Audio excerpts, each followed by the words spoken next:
Ladies and gentlemen, episode 90 of My Cup of Tea. We have hit 90. We're only 10 away. I love being surprised by this as soon as we go live. Like I don't even look at it before the episode starts. But that's interesting. Episode 90. Wow, 10 away from what's it called? Centennial. Centennial. Centennial? Noah Centennial. Oh jeez. Anybody watch The Recruit? They do that. That was a Netflix show. Nobody watched. Apparently, people did watch because getting a season 2, I think. Anyways, exciting episode 90, kicking it off with some classic My Cup of Tea material, a TV show that we love, on top of some movie news that we love. So there's a very much an interesting episode happening today. Episode 6 of The Last of Us. Last week, I said episode 5 was probably my favorite episode. I love episode 5 so much between the Henry and Sam stuff, but then episode 6 comes along covering my favorite scene in the entire first Last of Us Part 1. And I'm like, this could be my favorite episode. And by it ends, I'm like, it might be now. I'm not sure. Every episode gets progressively better. Like 3, 5, 6 are all great. Yeah. Episode 1 was a great pilot. Like 2 was everything was just, every episode leaves a big mark on me, one way or another. Like each episode is important, and it's just great episodic, great television. Yeah, even like the quote, like weakest episode for me is still so phenomenal. Yeah. Which one is that? Viewer, you decide. That's no, I would say for me, like the one that I'm not gonna say weakest, the one that's been like the what's a good term? Even least best sounds mean. Anyway, episode 4. I think episode 4 is like collectively like the most like tame. I think that's a good word for it. Tame. Sure. But we got some of the best moments of the series so far in that episode with the joke book, the ending with Henry and Sam, the big fight between Joel and the other guy in the gas station. First time Ellie like brutally hurts somebody like that. Exactly. Like some pivotal moments happened in episode 4, and the big takeaway from episode 4 was that their bond was really showing, like via the jokes, via her asking about the gas in the cars. Like, I have no idea how it works. And then like they're bonding through violence with like we talked about. She actually like he allows her to use a gun, and Joel says like, we're gonna make it through, okay? We're gonna survive this. Like they're bonding through violence, and they're bonding through the jokes. There was a bonding through the light and the darkness per se. And it's good to bring that up, episode 4, because episode 4 and 5 have been like the rising tension, like the rising point. Storm. Ooh, good. Yeah, Rising Storm. My favorite book. It's the High Republic book, The Rising Storm. There we go. That's why I said it. Okay. It took me a while. Okay. I thought you were gonna call it you're a fraud, Spider-Man. Yeah, and you are a fraud because you haven't fucking read it yet. It's one of the best Star Wars books of all time. I'm 90 minutes to impact. On the first book. That's for Hyperspace hype. I started Dooku Jedi Lost. Started it, should have finished it. It's great, Bob. I was like, is this Ventress? I was like, hold on, I came here for Dooku. That's fine. It's Ventress told through. It's about Ventress told. Yeah, it's about Dooku told through the eyes of Ventress. Is it really? I think so. Yeah, I think Ventress learned about it through not Dooku, through somebody else. I have to reread that book now. But either way, where was I? Oh yeah, 4 and 5 all about like the evolution of Joel and Ellie's relationship after the death of Tess. The death of Tess kind of like a big ghost that hung over those three or those two.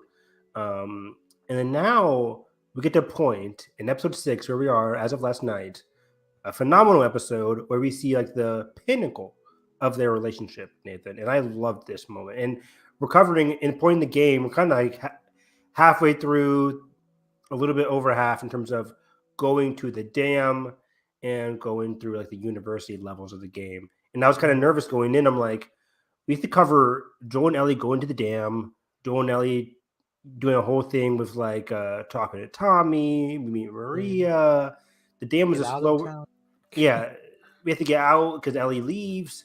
And they chase after her, but then we have to go to university, which is one whole other level. Like, how are they going to cover all of that in one episode? Because we have to supposedly have that big emotional talk in the house before the big emotional talk in the house that has to happen. But they've picked their poison well in what they combine and what fat they shave. Exactly, and I was so relieved and so happy about what they kept from the show or from the show game. Is lean. What? The show is lean. That's how I describe it. Yeah, it is really lean. It's precise. And Craig Mazin, I'm just astonished. Him and Neil have crafted such a great script. The script is so beautiful and precise. Not one scene is useless in this show. And the beauty of this show is giving us different perspectives to really add to what Joel and Ellie are going through. We get it from Maria. We get it from Tommy. We get it from the two strangers that we meet in the beginning of the episode. Let's start there, I guess. We meet Joel and Ellie in this episode, not through them, but through the eyes of these two Native American strangers. I don't even know their names right now. I don't even know if we got their names really. Probably not. No. But, settlers, the best description. Sure. I mean, it's established that like even before societies collapsed, they left on their own accord to go out into the wilderness here. Yeah, you get the sense that they were alone before the world forced them to be alone. They're not as phased because this was their life anyway. Exactly. This was their life beforehand, and they'll be their life for a long period of time, probably until you assume their deaths. The end of their days. Pardon me. But yeah, so it was great seeing the shot, like seeing the guy come in through his perspective. He walks into the house. You see her like just sitting on the chair, and you immediately, I'm like, oh wait, they're off screen somewhere. It was so funny learning about this because this is all not anime original. This is all what? TV show original. I'm so used to saying like differences between anime and manga. But this is all TV show original content. This is not an anime, even though Last of Us would make for a great anime. I'd love to watch that. It was so interesting because this is and we talked about this. Like, this is a different Joel, a different Ellie from the game a little bit, but contextually they're of course the same. But it was just cool seeing Joel navigate this new, not obstacle, but just new characters in a way. And we get more, immediately we can get to see more of how Joel and Ellie have been bonding over these past 3 months. As we learned from the last week's episode, that was 3 months ago with the death of Henry and Sam. Yeah. So, even though the ghosts of Henry and Sam linger over Joel and Ellie, it's not something that they were going to be talking about immediately. So that timed up kind of makes sense. Also, we're going from Kansas City to Jackson. Mississippi? Sure. I feel like that's the only place I've heard the Jackson, Mississippi. Jackson. That sounds right. Not Jacksonville, right? No, that's Florida. There's apparently another Jacksonville. Oh. We don't talk about that one. Anyway. Yeah, it was just great seeing them come in. He's like, because he immediately tells something's wrong. He looks like, but then as soon as Joel comes out, he's like, lower the gun. He's like, oh shit. But and then he uses a tactic that we're familiar with, a lot less gruesome this time. But yeah, I wonder if he's gonna do it again in episode 8. Oh, I guess we shall see. By the way, this is full spoilers for The Last of Us games, all the games, because this episode has a lot of ties, foreshadowing and ties to part 2 for sure, but also towards the end of the season, as we'll get into some juicy stuff. I can't wait. When Joel in the game, when Joel is looking around and doing this tactic of like your buddy bear point to the same spot, was that in him looking for Ellie while she was kidnapped? Yeah. That's why I said like we might see this again in episode 8 because that's the episode with David. Okay. But yeah, now that we got full spoilers out the way, but Ellie in episode 8 is taken by David. Joel comes in to go track her, and he comes across these two guys. He beats them up, and then he ties them up back to back. and he says like your partner better point to the same place because if they don't, I'm killing you. And it's like, oh shit! It's such a great tactic that Ellie also uses, or Ellie sees that Tommy used in The Last of Us Part 2. She's a bit late. She's a bit late to killing one of the killers of Joel that Tommy ended up killing, and she tells Dina that like, yeah, this is the thing that Joel did, so I assume Tommy knows that strategy as well. I mean, it's a great strategy. It's a great strategy. You can't really go wrong with it. It's a good one. It never goes wrong, and if it does, well, that's your fault. That's on them, right? Yeah, it doesn't really burn back on you. But yeah, because if somebody tells you wrong information, the other one who's probably still alive will then tell you the right information because then they don't want to die. It was funny in this context because he was like, "Did you tell him? Yeah. Did you tell him the truth? Yeah. Did you tell me the truth? Yeah." I love that. I love that scene. Could you even say no at that point? It was great, and then just the way that she drew out the tell me the truth, it's like it's just so matter of fact, but in a relaxed manner. It was so good. You see any fireflies? We get those in the summer. So good. They're just fucking with them. It was great. Like what fireflies? Like don't act stupid. Come on now. And then like as soon as Joel, she mentions like, oh yeah, he has a kid with them too. And Ellie says something. Down? Yeah. Can I come down? No. Stomps down. I was like, fuck. As soon as that happens, the guy kind of like relaxes and he's like, oh, this is why you gave them soup. This is why you're so nonchalant about this whole thing. Like he kind of relaxes. And that's when they tell them, okay, it's like, well, there is this river. If your brother crosses the river, he might be dead. River of death. River of death. I walk through the valley of death. The Titanic meme is great. But yeah, and it's funny because then they mention like how the Valley of Death, beware, like sometimes we see bodies over there, sometimes we just see death or whatever. And Ellie's like, that doesn't scare us, but she's like, it scares him. And this is key, because this is a big part of Joel's arc in this episode, where previously he was all about previously we had the Henry and Sam moment where he kind of like, when he's looking at those graves, he's in episode 5, he was thinking internally, this is what could happen to me and Ellie. If I fail Ellie here, we could both wind up dead. And B, like, that might happen because I'm so weak. In episode 4, I failed to protect Ellie. I had to get saved by Ellie for the first time when she helped shoot the guy on his back. And then episode 5, or the end of episode 4, he falls asleep on the wrong side of his head, gets comfortable, and Henry and Sam sneak up on him. There was a 50-50 chance that Henry and Sam could have easily just killed them, but that doesn't happen.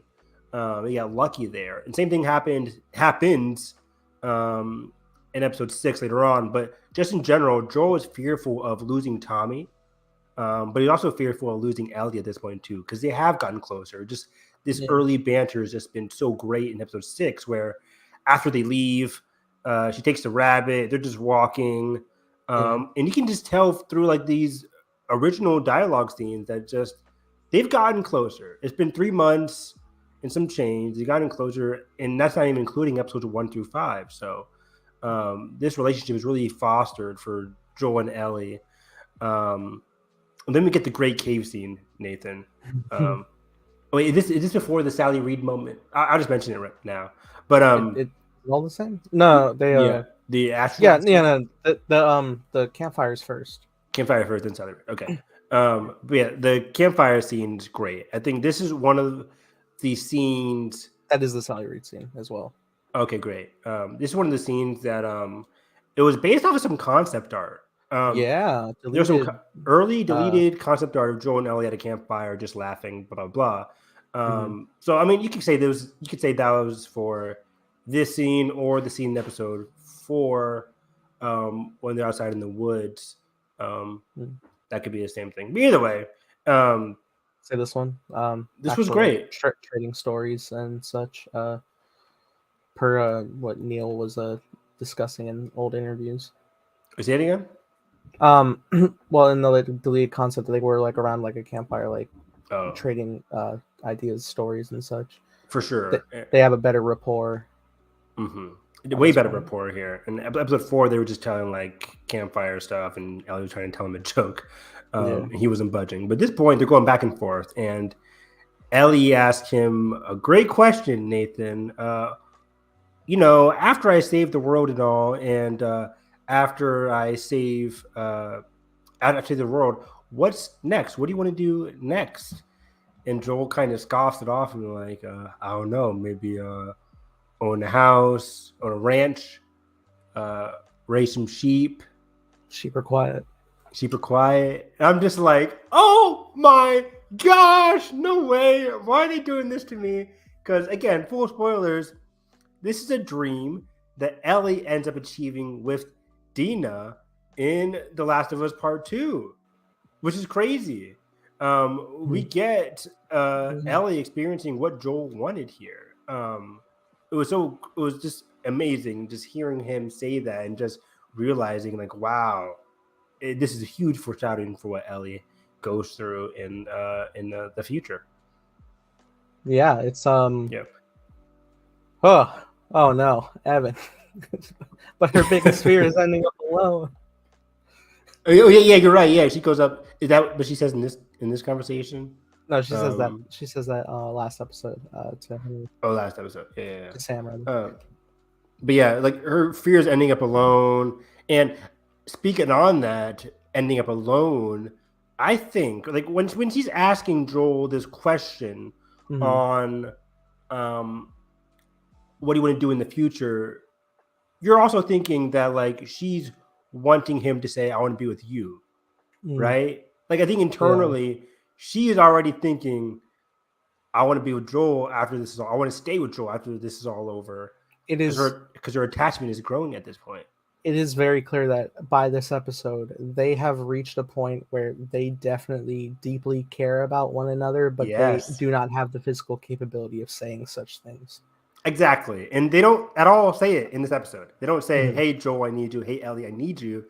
It's just through their actions and through what doesn't need to be said. You know what I mean? It's beautiful. That's why I love this whole episode so much. But yeah, she's asking him about what he wants, and it's just such a sweet moment. I forget what she says in response now. Does she? She says something. But I think either way, the big takeaway is that this is not going to the Sally Reed thing. Like she wants to. I think that was later on when they first encountered the dam.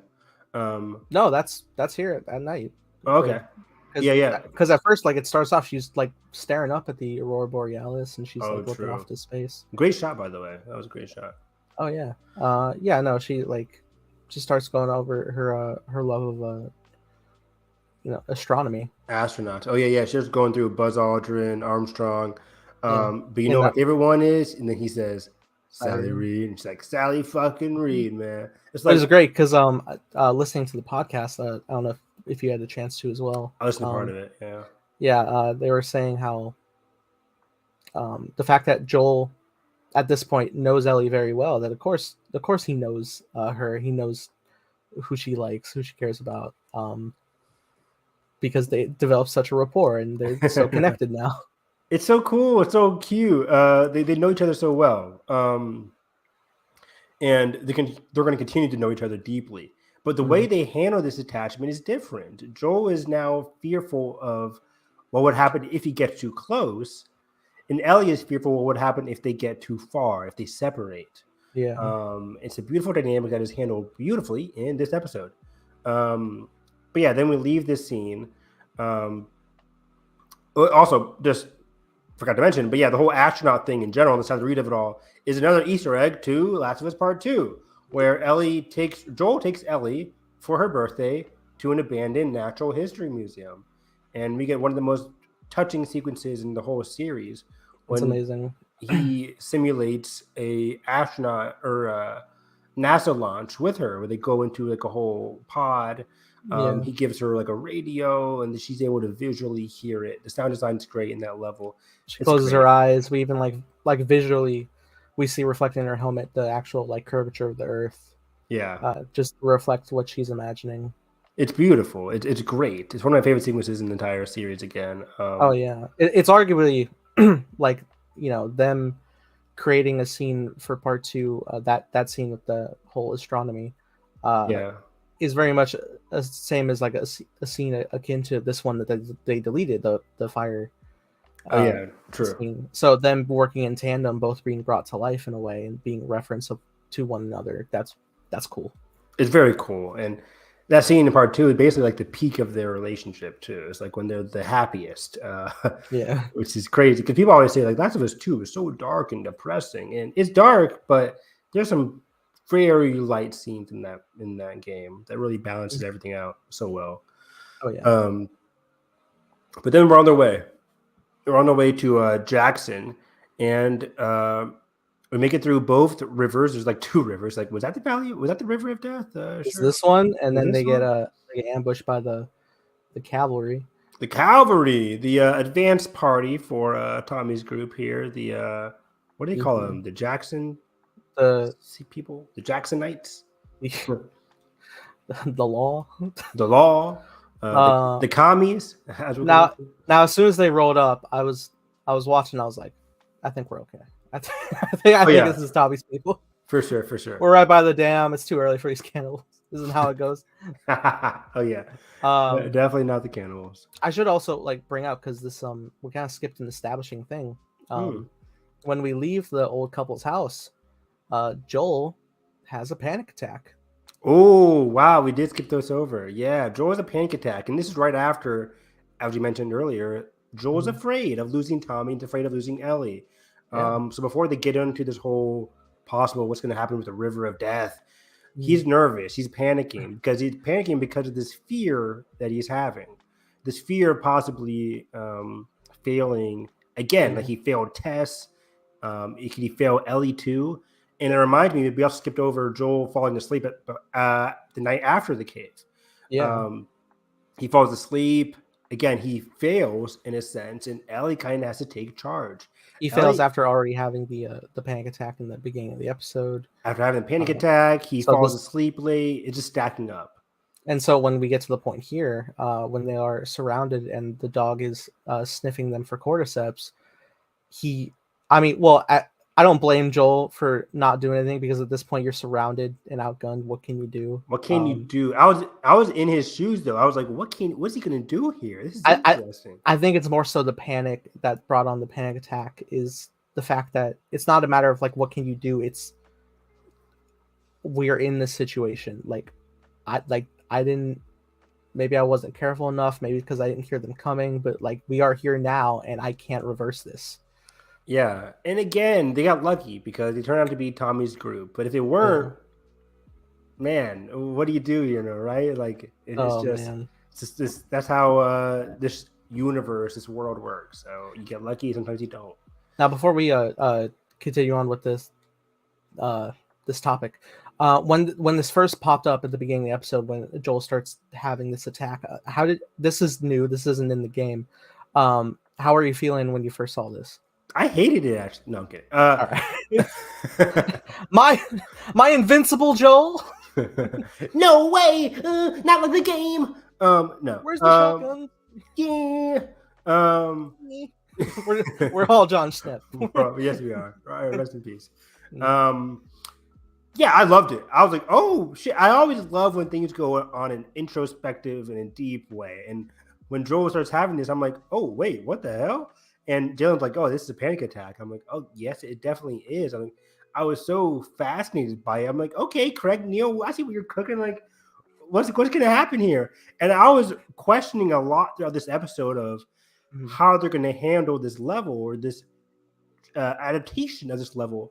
Yeah. Because on the same page, Joel and Ellie, like I mentioned, are two different. Joel is a different character or different prerogative, I should say, than the Joel in the game is at this point. When you get to the game, the goal of Jackson is to come here, look for Tommy, just like the show, but also to deliver Ellie to Tommy. Yep. That was the thing. He's like, I got to deliver Ellie to Tommy because the game Joel doesn't really say it, but it's like, I'm getting too close to her. I can't do it. Tommy, please take her off my hands. The firefight base should be close to around here. Just deliver her there for me. University of Colorado, whatever. And they get interrupted by an action sequence at the dam. But then Joel like says, "Ellie, are you okay?" at the very end of the action sequence, and Tommy's like, "Okay, I'll take her off your hands." And then that's when Ellie runs away. That's basically the dam level for you. But in the game or in the show, Joel and Ellie at the beginning are seemingly doing just fine. Even when they get to Jackson, they're doing just fine. So I'm asking myself like, oh, this is interesting. How are they going to have Joel want to separate from Ellie in the first place? What's going to cause Ellie to run away? Is she even going to run away at this point? But then the avenue of the panic attack and the escalation of that throughout the episode, I was like, there it is. Like, that's how they're going to do it. Instead of giving us an action scene, they're going to give us some emotional action. I think it was mentioned in the podcast.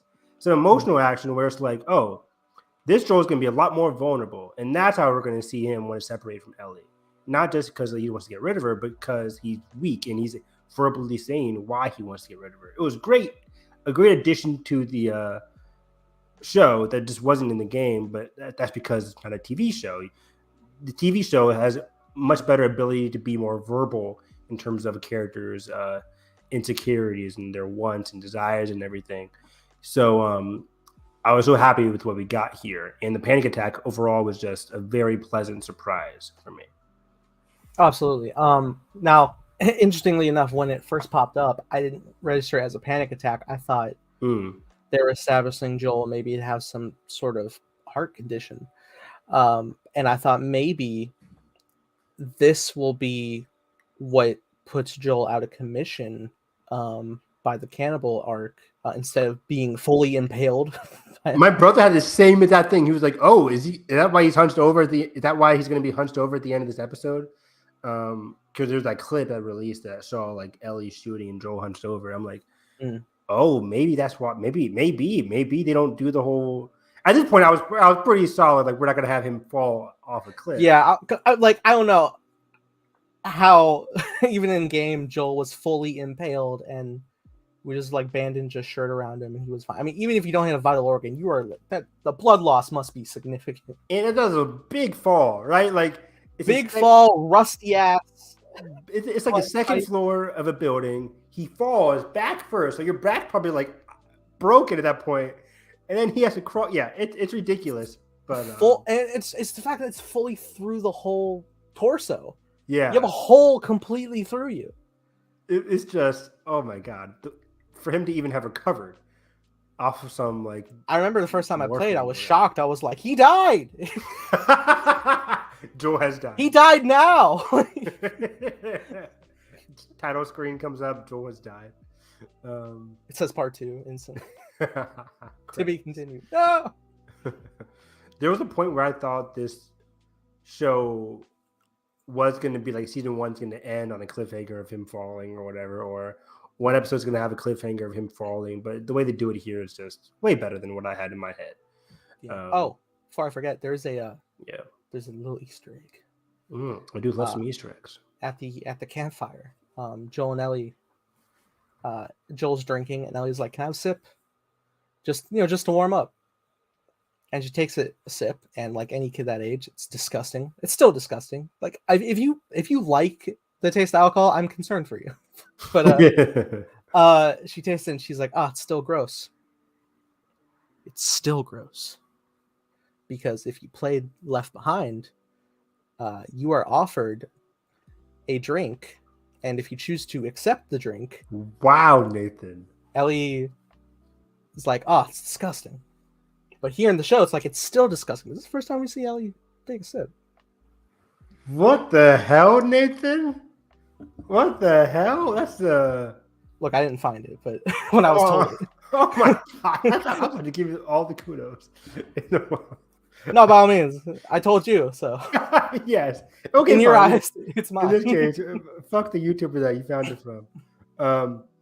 That was wow. That's a deep cut. Yeah, it's my neighbor actually who told me. Oh, great. You have neighbors to talk to? Wow. All right. No, I mean, like, I don't talk to my neighbors at all. Not me either. was I gonna say? But yeah, that's a great catch. Yeah, and Left Behind, when they get to the mall, I think Riley encounters some alcohol when they just turn the lights back on under the escalator. Or she had it stashed or something. Something. I'm trying to lean back and remember. But yeah, wow, deep cut. I thought it was like coffee or something, and that's why she's like, oh, it's still gross because it happened earlier. But yeah, it was alcohol. I wasn't like registering things. Like a lot of these Easter eggs I didn't like completely register until like you really like reflect and sit on and like, oh shit, that's right, because I'm just engrossed in the current story. A lot of them I did catch automatically. I was pointing and screaming. I was the Leonardo DiCaprio meme for half of this episode. Yeah. Just no, there's definitely contradictory. What? Oh, you froze. Yeah, it was very you're back. Yeah, what did you say? No, yeah, there was definitely a couple I did catch for sure. Yeah, for sure. Especially when they get to Jackson. But yeah, let's talk about that. They get to Jackson. Well, on the way, they come across Maria. Maria was like the black actress who was kind of like stopped by them. And I love this Maria, by the way. A very hardened Maria, a little bit different, a little bit the same. They capture her very well. She's very motherly, but also very stern, which she has to be, for them, her position in Jackson. Exactly. She's part of the council. But as they mentioned, well, what was I going to say? In the game, you come across her, and she's upset at Tommy for like saying that he'll take Ellie off Joel's hand. He can't really do this. But Ellie or Maria, we get a lot more of her in the show here, especially her views on Joel, which is very interesting. Her views on Ellie, her views on like trust and everything. It was just very interesting. I'm so glad the director and the writers really gave Maria a lot of agency in this episode. It was really cool to see. But yeah, they went to Jackson and they're thriving, Nathan. It's an actual town. Wow. Hey, that's not there yet. Someone used the cheat code. Okay. It's there, but just we kind of see it from a distance in The Last of Us, the game. It's funny because in the game they're walking, or in the show they're walking through the town. We get a great reunion between Tommy and Joel. By the way, you kind of mentioned it in your tweet, but like Tommy, Joel, that goddamn that. I mean, the whole show, you are from episode 1 building up Joel's concern of Tommy, if he's still alive, if he's still out there. Every corner he turns, it's like there's nothing out there for you. Turn back. Nobody's out there. Nobody could make it. Nobody.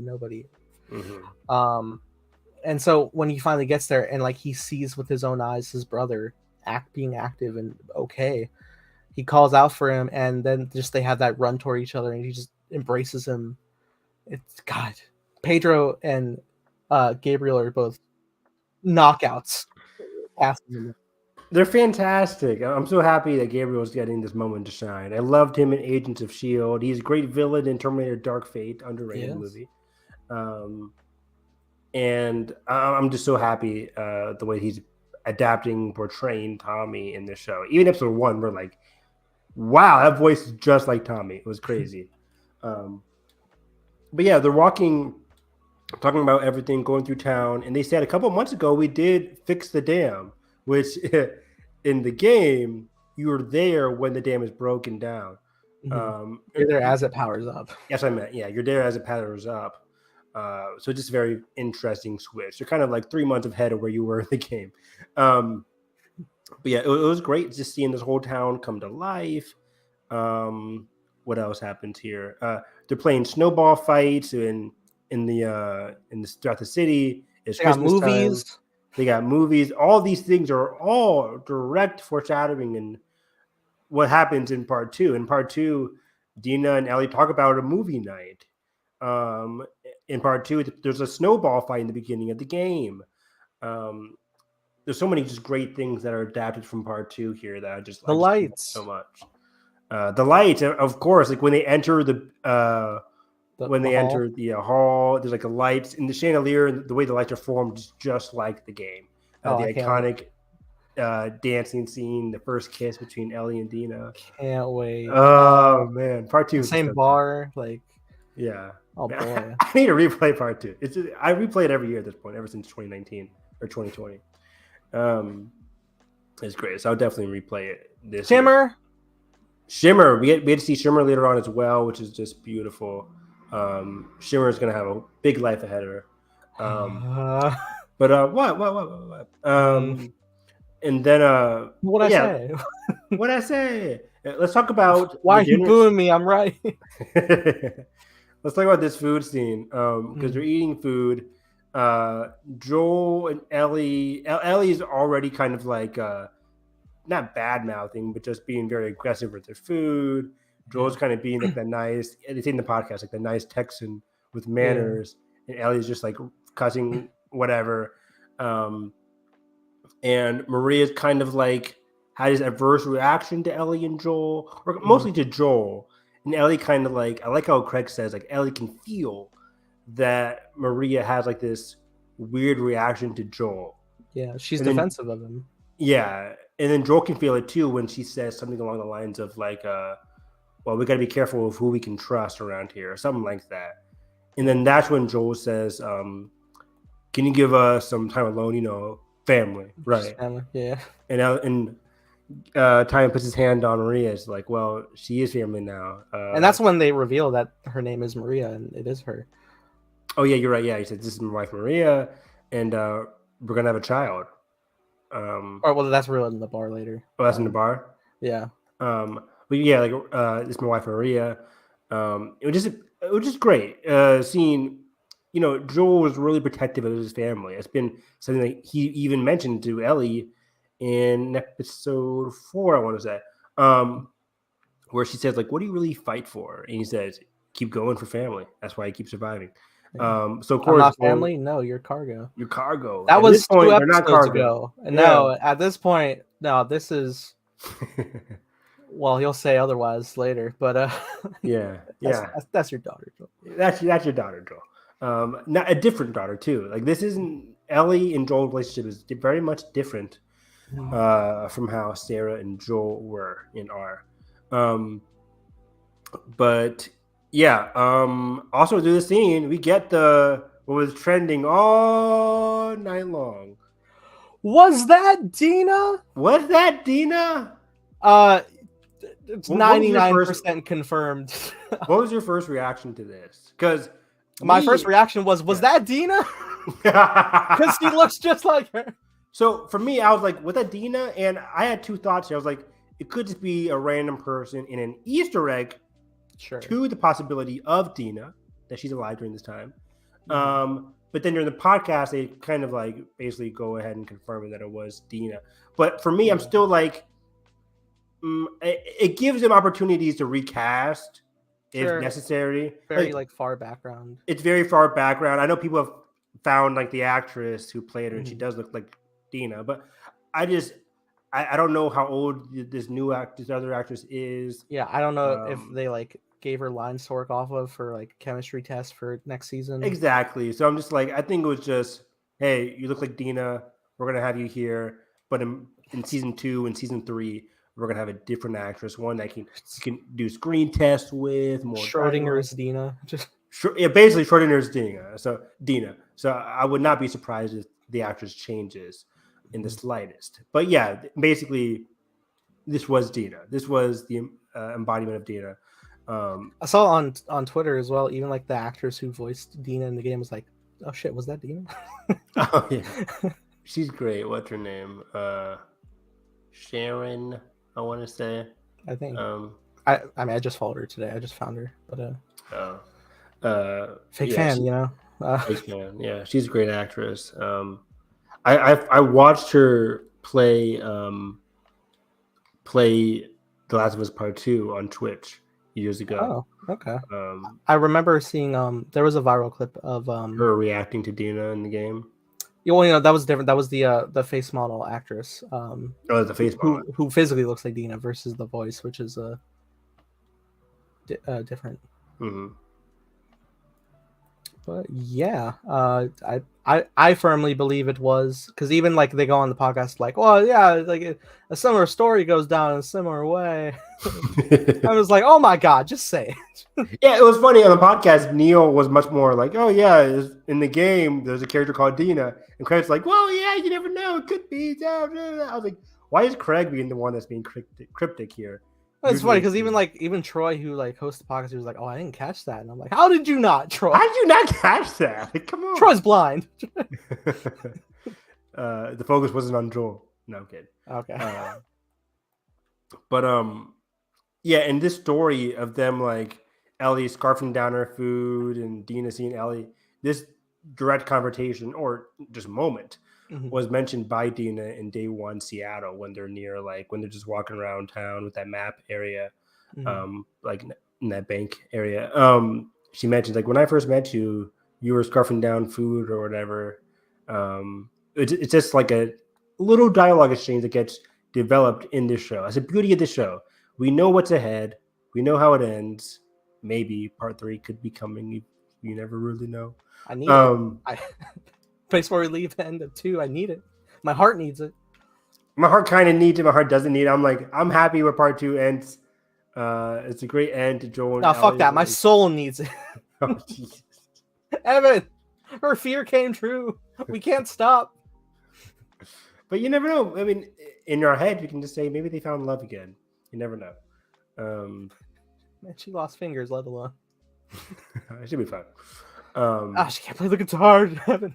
Can she even hold a gun now? It's like, I don't even know how it would work.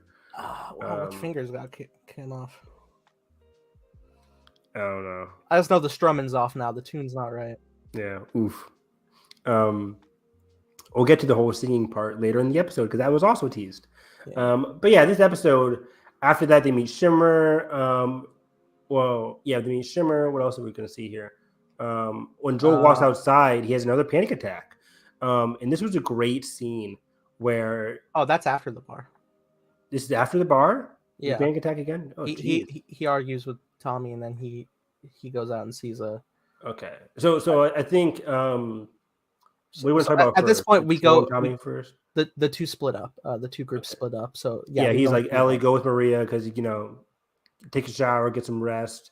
Yeah. Girl stuff, and then Tommy brothers, the Joel brothers, whatever Joel's last name is.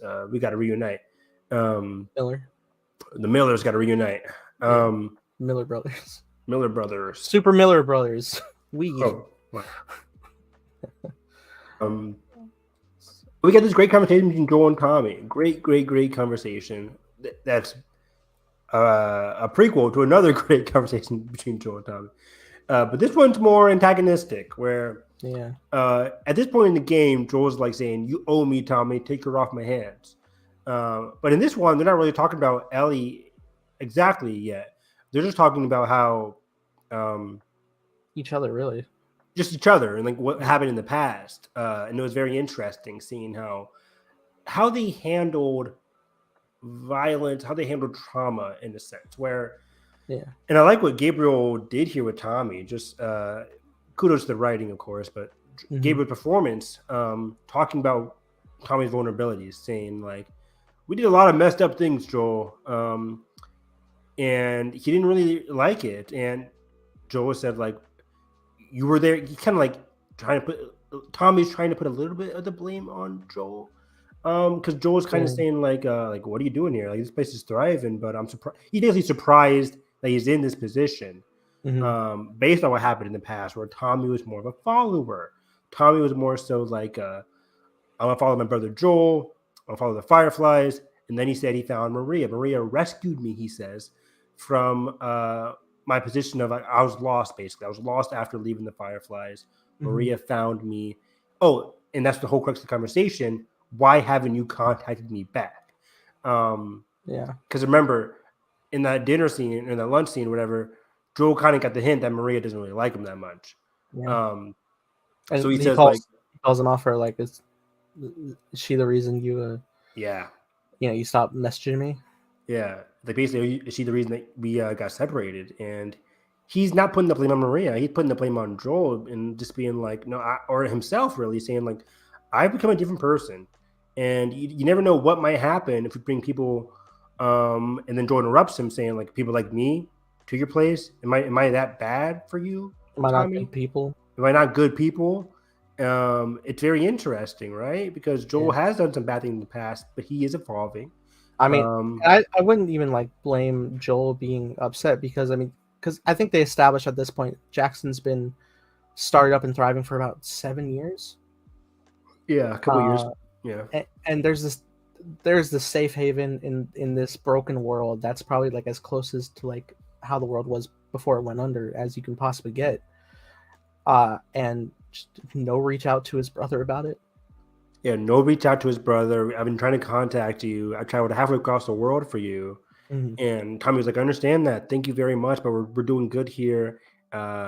Maria's not like, she doesn't hate you, but she just, we have to be careful of how we protect.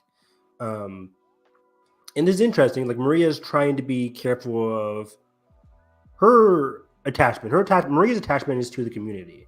And that's why she's not very trustworthy of Joel. But it's also reflective, just thinking about it now, of how Joel handles what he needs to protect, and how he's so protective over Tommy, and how the way he eventually protects Ellie as well. It's very interesting what people will go through to protect the things that they care about the most. Yeah. Very interesting stuff here. But Tommy also reveals that he's going to be a father. Now, is this anywhere in the game? Not at all. This is not about boy. This is brand new.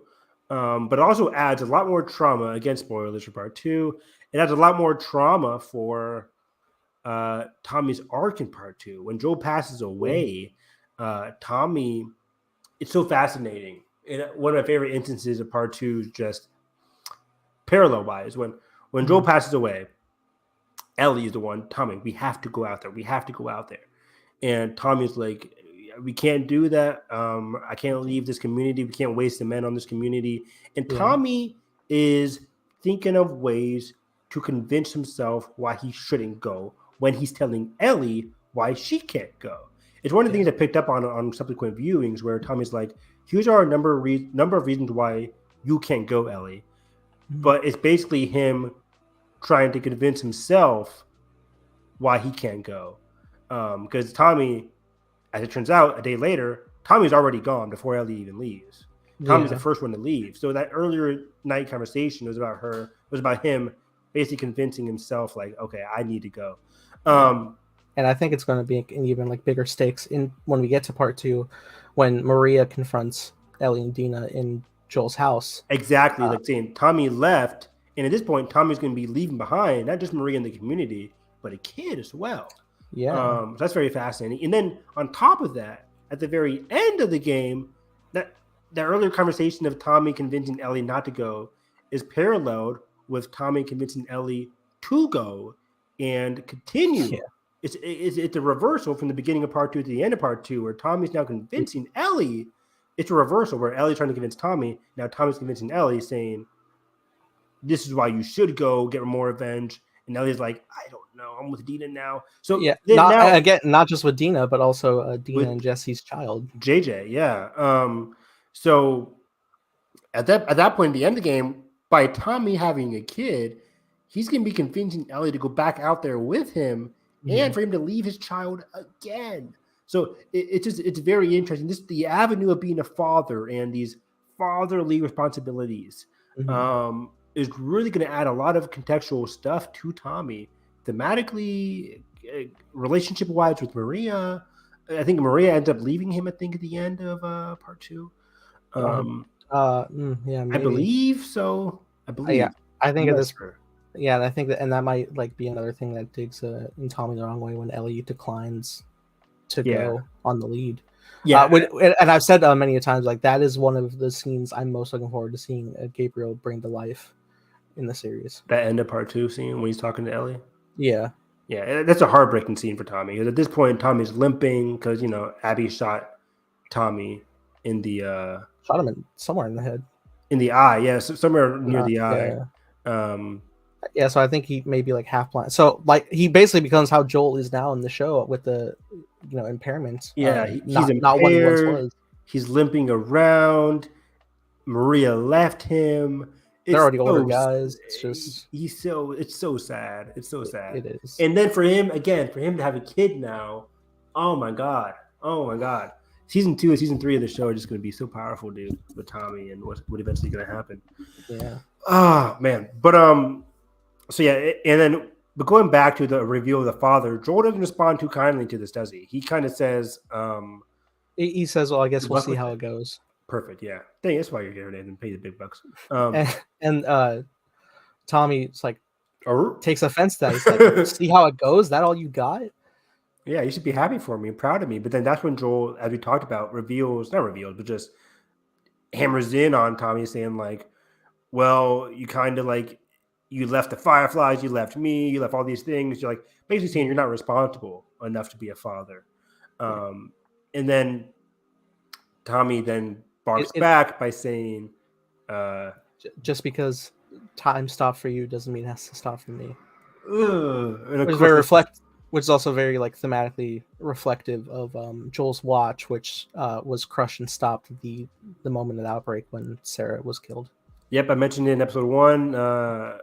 As soon as Sarah died, time stopped for Joel. In terms of like his character progression too, like he physically, time just stopped for him emotionally and everything. And it wasn't until Ellie came along that time started flowing for him again. And time's flowing big time in this episode as his connection with Ellie reaches a pinnacle. But yeah, this cut deep because Sarah's always that ghost in the room between Tommy and Joel, because Tommy was there when Sarah died in his arms. Yeah. So it's just hanging over them, and then they apologize later. But before that, we get some scenes with Ellie and Maria. Ellie comes to realize about Sarah. Yeah, they see on the mantle a new thing added, that there was a child named Kevin that Maria lost. Yeah, I can't tell if this was new or not, but it sounded new. I think that is new. Okay. Sarah obviously isn't. Never heard of Sarah though. Yeah. Yeah, not important. Ellie, baby.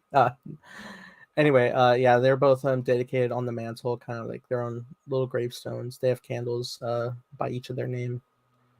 Yeah. So clearly it's not just even if Maria has a lot of these antagonistic thoughts about Joel, she still has like respect for his kin, with the name of the episode. Boom, full circle.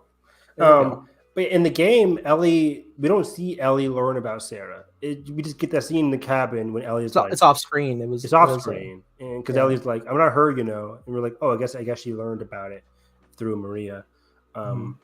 But yeah, this is interesting. And again, she's immediately defensive. And I like how Craig talked about this on the podcast, how it's very much a verbal sparring match where she's defending Joel at every corner, saying like, maybe your husband's not as smart as you think he is. Well, Joel might have killed people in the past, but now it was to save Tommy, and he's still, Maria's like, does he still kill people? Like, well, those who aren't innocent, like bad ones, basically. Like she's just constantly defending Joel. It's very sweet. Because again, she's grown so attached to Joel at this point. But then Maria says one of the key things of the entire show. Be careful, Ellie, because the ones that you trust the most, or only the ones that you trust, can betray you. And this is a key thing in life and just in the show as well, where Ellie does eventually get betrayed by Joel this season, at the very end of the season, when he lies to her about what happened in the hospital. That's a big betrayal. It's a betrayal that emotionally affects Ellie for the rest of her relationship with Joel. It shatters, basically, and it takes a while for it to rebuild. But it's a big betrayal, and just teeing that up, the idea of betrayal, I'm like, damn, Craig and Neil are really foreshadowing just little notes of dialogue here about their eventual arcs. It's so smart. Oh God, I'm just thinking. Now you brought that up. This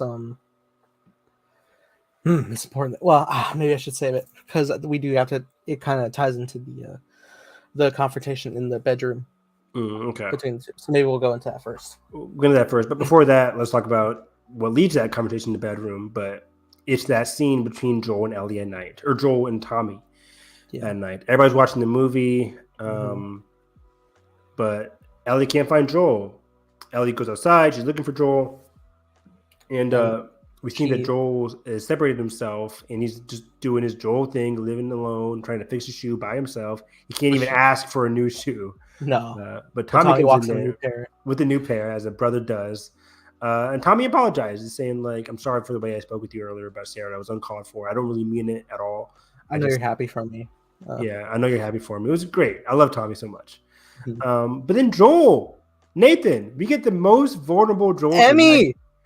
Everybody's saying Emmy. He's giving the other Emmy viewers, Emmy nominees, a run for their money already, and it's only February. Because this scene hit. This scene hit deep. This is an original scene. And again, it has to be reiterated here. This is original because in the game, we don't get this vulnerable side of Joel. We just see Joel saying, like, hey, can you please take Ellie away from me? Joel stays very hardened within the context of the game all throughout. Yeah. Whether it's especially when you get to the, like, you know, no idea what losses scene. It's all comes from a place of, like, being, like, very hardened. It's not like in this new context where he's like Joel's doing it for the betterment of Ellie. It's just like, you know, he holds Sarah in such exactly in such pain. When he's offered a chance to get the photograph of them together, he's like, I'm good, because he doesn't want to deal with that. He doesn't want to deal with it, and that's the game cluing the gamers into, like, oh, okay, he can't fathom Sarah. The gamers already know Joel and Ellie are getting close, so the gamers can just connect the dots very well. So from a script, from a game perspective, they were like, okay, Joel's kind of pushing Sarah or Ellie away because they're getting too close, and he doesn't want to have to deal with that again. He doesn't want to go through that, and that's why the scene in the game hits so well. But the show takes in a little bit extra mile here by giving us a deeper perspective of why he wants to separate from Ellie. Yeah, it's once again the situation like I was saying earlier. Like, they love each other, but they can't say it. No. Joel especially cannot say something like that because he doesn't want to deal with the pain even more so than he is. Like, it was even like playing in the scene. Pedro doesn't full on bawl, but you know it's because he's doing everything he can in his power to hold it back. And in the context of this, it's a different type of pain. It is all on the crux of the pain of Sarah. But it's in a new context that, like, he doesn't want to fail again with Ellie. He knows he's no good physically to protect her at this point, even though whether that's, like, true physically, that's not true emotionally for either of them. Exactly. He doesn't want to fail again. And it kind of flashes back to a scene we kind of skipped over, but when Joel saw a symbol of Sarah, a lookalike of Sarah in the community, when he had his, like, second or third panic attack, he envisions, like, this is what I could have had with Sarah. It's just a constant reminder of, like, what could have had. It's a constant reminder of a failure. Because he failed Sarah, he's not able to have this fatherly-daughter relationship that he sees happen in the community when this person that looks like Sarah is with her child. Joel's like, this whole parental thing is something I can't really have right now. And I could have it with Ellie, but I'm too weak. I can't have this. So going back to the Joel and Tommy conversation, he's just verbally saying that. He's saying, like, I failed Ellie in the past. He starts from the beginning. He reveals that she's immune.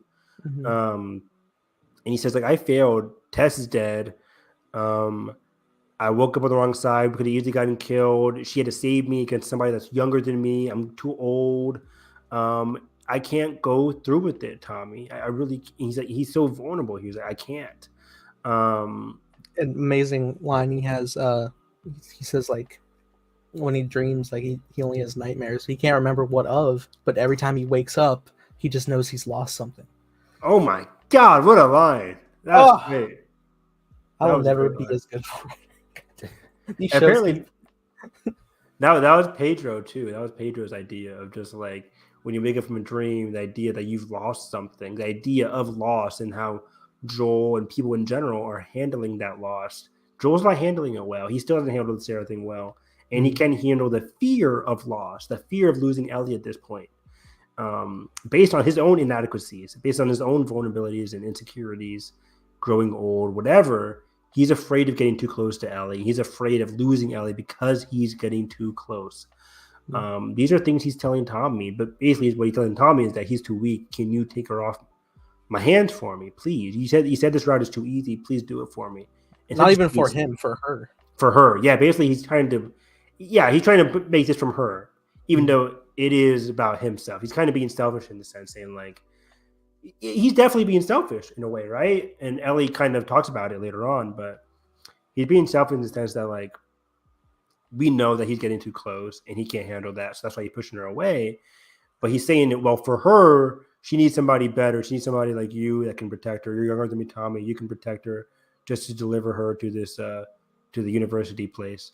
It's just so interesting. It was a great scene, very vulnerable scene, very powerfully performed by Pedro Pascal. Definitely in a lead contendership for best lead actor. I loved it so much. But then we have to get into, well, a funny thing was that we didn't see Ellie kind of like listening in, but we kind of know she did. Because we get back to the house. Yeah. And we get the scene of the series right here. Yeah, baby. Yeah. This is heartbreak doesn't feel that good, to be honest. But yeah, man. They go in, and Ellie's just like reading the journal from somebody who's clearly left this world. Just like, is this anything? This is what they had to worry about back then. Just movies, boys. What skirt goes with what? Yeah, that's great. But yeah, they start bringing it down. Like Joel's trying to like reassure that like for the best, like that Tommy's gonna be going out, but Ellie's not hearing it. She's upset because she's gone too close to him. She's been defending him all day. This whole trip, this whole journey so far, she's grown close, and she lost Tess along the way. That was big. She lost Sam along the way. That was big. And all of these things are because she's immune and she has this burden placed on her that's so heavy, as we talked about with the death of Sam, that like it's hard for her to handle this burden alone. And the whole idea of burden is going to come back in future episodes. But the beauty of it is that she has Joel here to be with her at all times. Yeah. And it's despite the heavy burden that she has on her, she now has a consistent presence in Joel. And if that leaves after the death and sacrifices that have happened so far, then she won't be able to emotionally handle it. So that's why she's lashing out at Joel, saying, "You cannot leave me. Please don't leave me." Yeah, it's so sweet. Yeah, because like you said, Ellie lost so many people, even like ones who didn't name. Like she was seemingly getting close with Maria, Marlene, who sent her with Joel and Tess. And even before that, she lost Riley, which I can imagine made losing Sam all the more hurtful. Yeah, Riley was the first one. You're right. Yeah. Basically, Sam basically goes out the same way Riley did. Mm-hmm. It's awful. But yeah, they get to the point where Ellie does try to reach Joel on a more personal level. Say like, I'm not her. I'm sorry about your daughter. And Joel's just like trying to just like, no, just don't say it because he can't. Don't say another word. Yeah, don't even Joel needs therapy. He really does. Oh, definitely. He's a definition of needs therapy. Both of them do. Is there a doctor in Jackson? There better be. But yeah, and then like, don't say another word. And Ellie's like, don't act like you're the only person that's lost something, Joel. You have no idea what loss is. I've had people lost to me too. Yeah, that's when Joel says, "You have no idea what loss is." I wish I knew these lines better, but yeah, in general, it's the constant idea of loss, and they both can't handle it. Again, Joel's fearful of losing Ellie, even though he can't say it due to his insecurities, and Ellie's fearful of losing Joel because she's grown too close. They're both afraid of losing one another. At this point, and like we were saying in the game, at this point, when Joel has to push her away in the scene, whereas in the game you kind of feel like it's in spite for how the pain he has for Sarah. Yeah. This obviously he has the pain for Sarah, but like we said, it was born out of its birth, the caring of Ellie, and he knows he can't protect her, and so for the betterment of her, to make sure that she will survive, he's giving her to Tommy, and she's like, he has to be like, no, don't focus on me. You have to go. Yeah, exactly. It's for the betterment. It's for you, at least for you. Even though, again, he's being selfish, because like it is about you though, Joel. It's because you can't handle it too. Which makes it all the more painful in a recontextualized way for the delivery here when he says, "You're right. You're not my daughter, and I sure as hell ain't your father." Which is an important thing I was alluding at earlier. Throughout this whole season, there has been a big focus on, in terms of editing, on Ellie's face for big, impactful moments. Most of them we've been experiencing were violent, like whether it's episode 1, she's activated, our favorite quote. Episode 4, when she shoots the guy in the spine and we don't cut away, we see that impact on her face. Episode 5, when Henry shoots himself in the head, we stay on Ellie's face. See that. And then we also see here, because in the game, when Joel says, "You're not my daughter and I'm not your father," we focus on Joel's face in the game, but here in the show, we stay on Ellie's face, getting the impact of that information, which she's developed such caring. And so now that brings to a point where I think we're going to get one of the hardest hitting final shots of this season, Evan, like in the game. The final shot of the show? Yeah, when Ellie tries to get like that final confirmation, like, was there really like nothing that could have been done? And Joel lies to her, and we linger on Ellie's face, unsure if she believes it or not. Yeah, just tell me, just tell me the truth. And the game cuts off for a few years. She's like, okay. That okay is like the biggest. That's gonna be the biggest okay. The tough, baby. Yeah, that's definitely that has to be the final scene, Craig. Craig probably knows this, but that has to be the final scene of the season. Because like now in this show, in the context, we know it'll be, it'll hit very deep, because you can interpret 2 ways. Either Ellie believes Joel, and Ellie is faced with the same thing she was faced with both Riley and Sam, that she couldn't help save, like even with how she is, she couldn't help them. Or Joel is lying, and like how it is truly, and he took away her ability to help people that she's lost. Exactly, as we talked about. I mean, yeah, that goes into a lot of different things, but yeah, you're so right there. Because last week we get the first reflection via the original scene of her trying to save Sam. We get to see how Ellie is handling her ability to be a cure. And even though it failed, Joel even says in this episode, when she tells Joel what happened, Joel's like, it must be more complicated than that.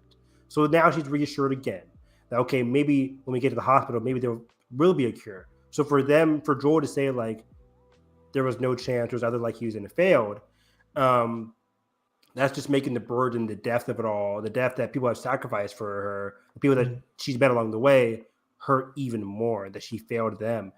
But then, yeah, like you said, if Joel is lying to her, it's like, well, dang, at least I still have Joel, but at the same time, at what cost, and what really was the purpose of my life now if Joel is telling the truth?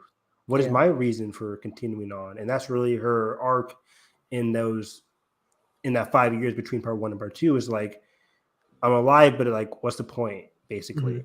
That's why she's so constantly wanting to figure out if Joel is telling the truth, because she needs a purpose. Even though Joel's like, you're my purpose, we're each other's purpose now. Yeah, Ellie, that's not satisfying enough for Ellie.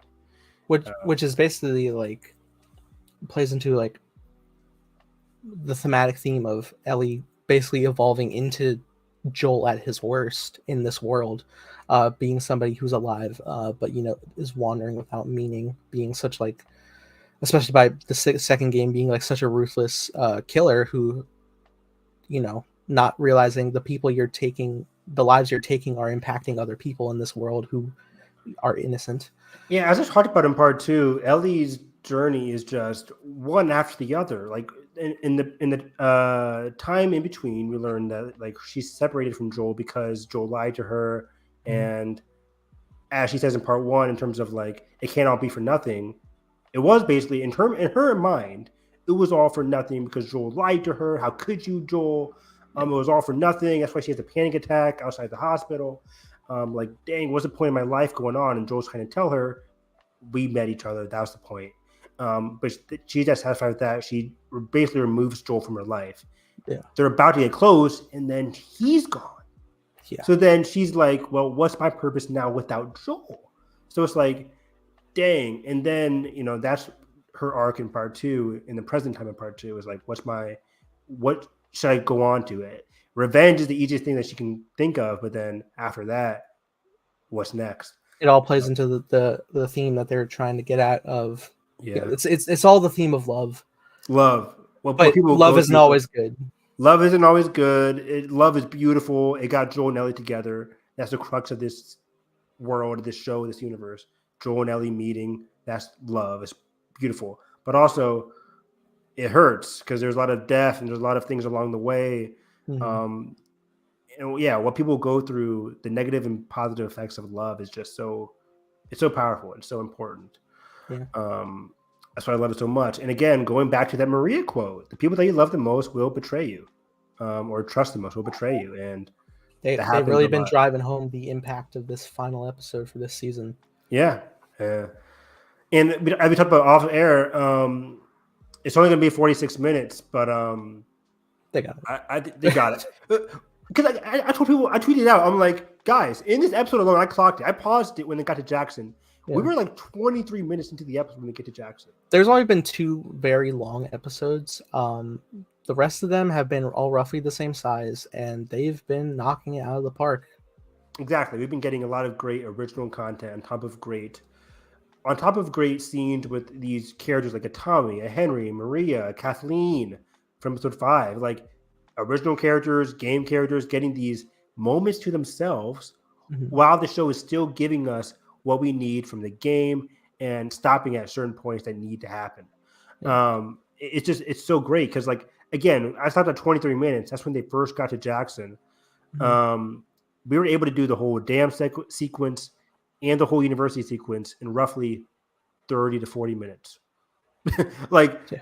That's plenty of time to do one level at the end of the game, which if you cut out the infected in the tunnels under the hospital, like, the whole sequence where like the loaders, whatever, that's probably going to be gone.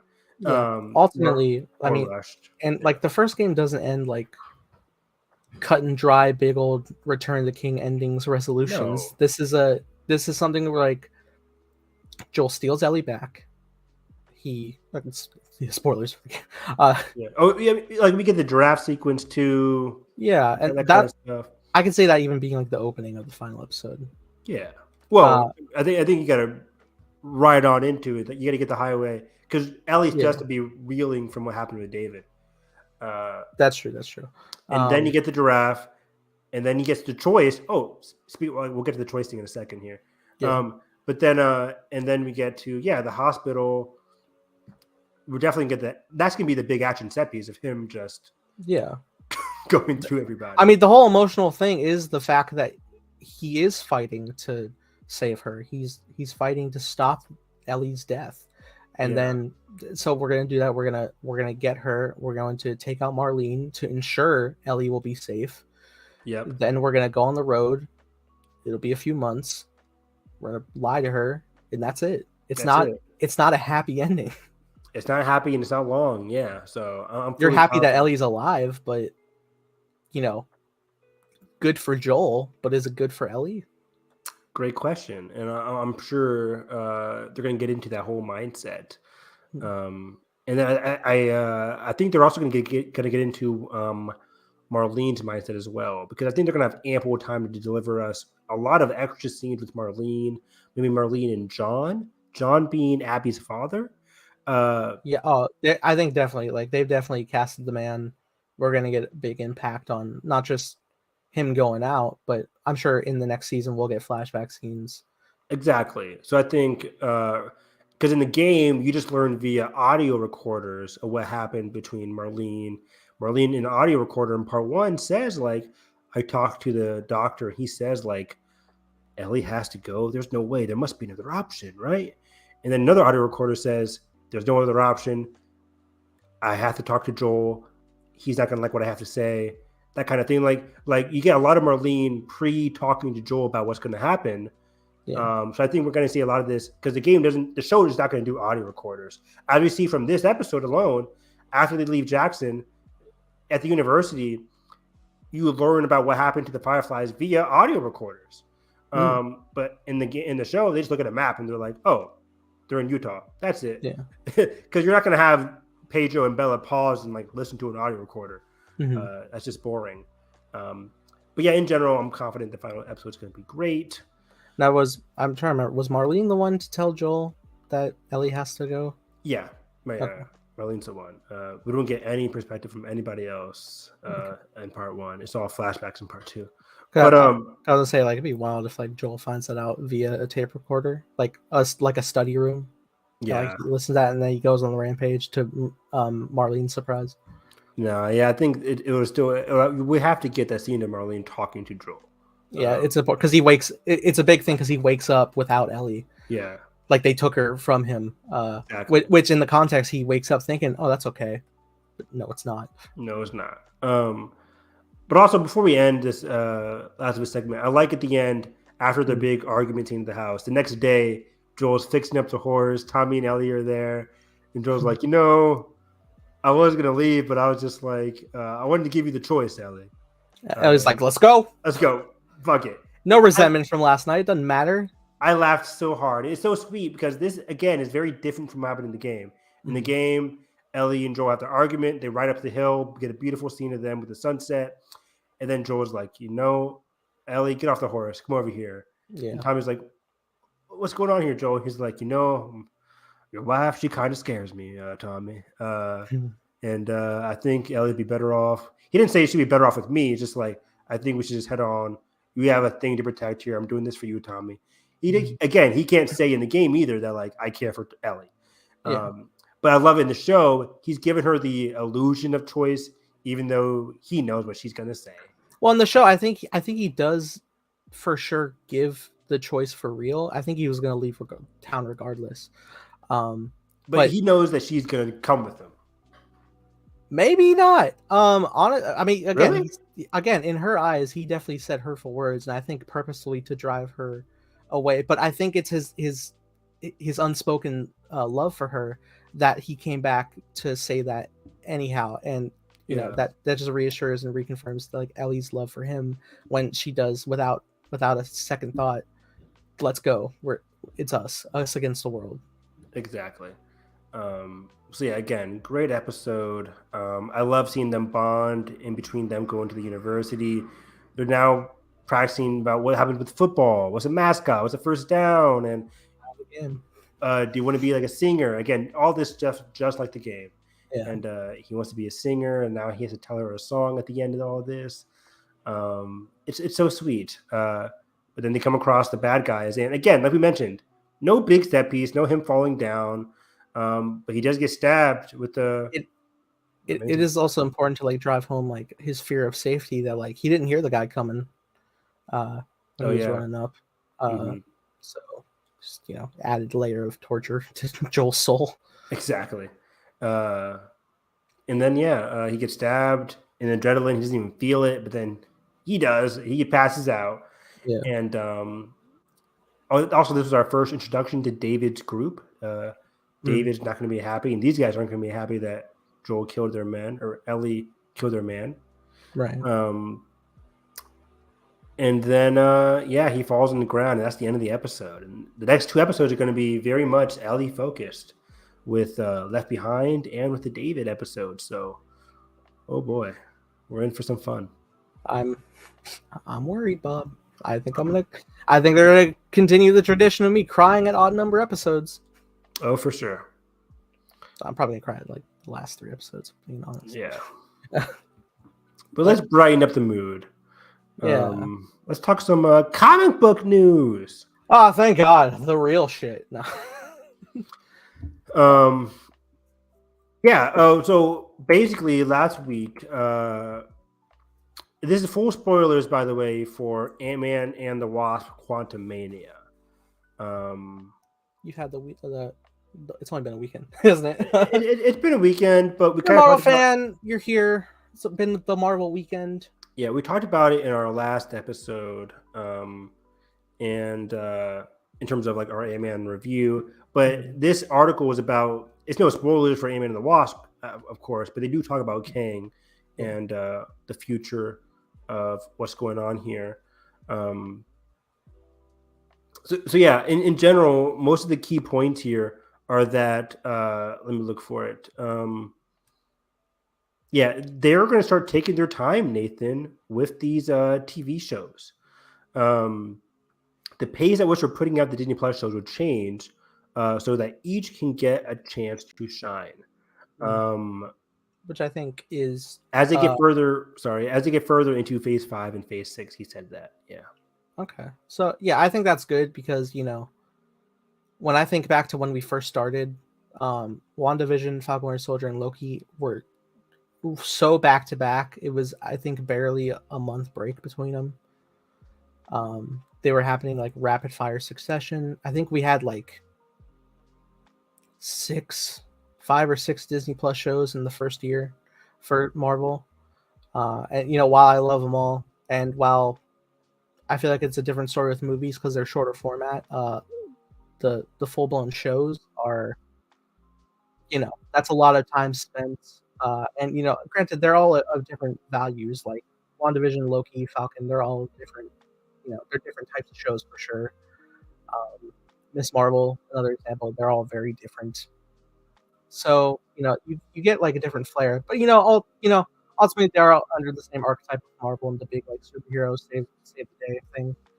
So I understand for sure wanting to take a breath. I think it's welcomed. I used to be a person that was like, it's weird, thinking back to like just after Phase 1, and like we just had the first Avengers movie, like everyone's planning like, what's the next thing? What is this Guardians thing coming? Like everything's like very spaced out and very like paced.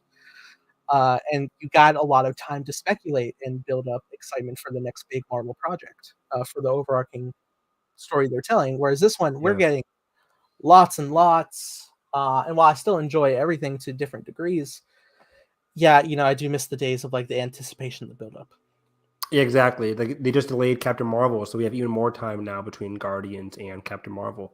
Yeah. But yeah, I'm totally with you, and they definitely need more time. Their last projects have been decreasingly less well reviewed in terms of critics, in terms of box office. Of course, you can compare that to or explain that to like COVID and the pandemic of it all. Mm-hmm. But also, yeah, like even their TV shows. I love Miss Marvel. I love Loki. I like a lot of WandaVision, but each show I think can be just a bit better in terms of episodically.